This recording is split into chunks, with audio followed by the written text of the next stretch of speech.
12 제자 중에 하나로서 디드모라 불리는 도마는 예수께서 오셨을 때에 함께 있지 아니한지라. 도마는 예수님의 죽음 이후에 제자들과 함께 머물러 지내던 마가의 다락방에서 나옵니다. 아마 그는 홀로 시간을 보내며 예수님의 죽음에 대하여 받아들이려고 했던 것으로 보입니다. 그렇게 혼자서 마음을 추스른 도마는 제자들이 있는 마가의 다락방으로 돌아옵니다. 그런데 돌아온 도마의 눈앞에 뜻밖의 광경이 펼쳐집니다. 제자들의 얼굴이 어둡지가 않았던 겁니다.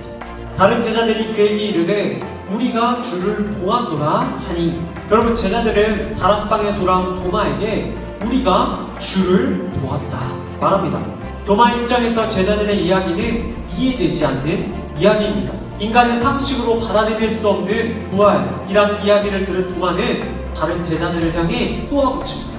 내가 그의 손에 못자국을 보며 내 손가락을 그 못자국에 넣으며 내 손가락을 그 옆구리에 넣어보지 않고는 믿지 아니하겠노라. 도마에게 있어서 예수님은 더 이상 만날 수 없는 존재였습니다. 도마의 인생에 있어서 예수님은 죽은 자일 뿐이었습니다. 여러분, 그런데 우리 가운데에도 도마와 같은 사람들이 있습니다. 예수님의 부활을 믿을 수 없다라고 생각하는 사람들입니다. 부활을 믿지 못하는 사람들은 예수님을 그저 십자가에 달려 죽으신 분으로만 알고 있습니다. 예수님을 그저 죽은 자로만 여기는 신앙생활을 하는 사람들이 있습니다. 그런 사람들의 신앙생활, 교회 생활은 어떨까요? 당연히 공허할 수밖에 없습니다. 사람들과의 만남과 교회에서의 여러 가지 프로그램들이 줄 수 있는 기쁨은 한계가 있기 때문입니다. 예수님의 부활이 믿어지지 않는 사람들은 어떻게 해야 할까요? 26절 상반절 말씀 잘 들어보시기 바랍니다.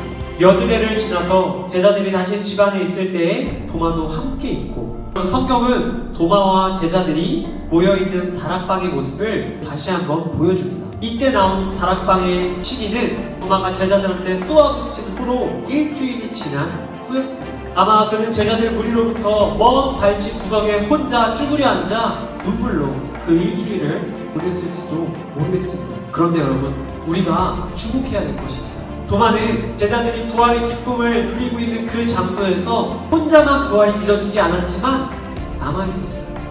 7일의 시간을 남아있던 도마에게 놀라운 일이 벌어지기 시작합니다.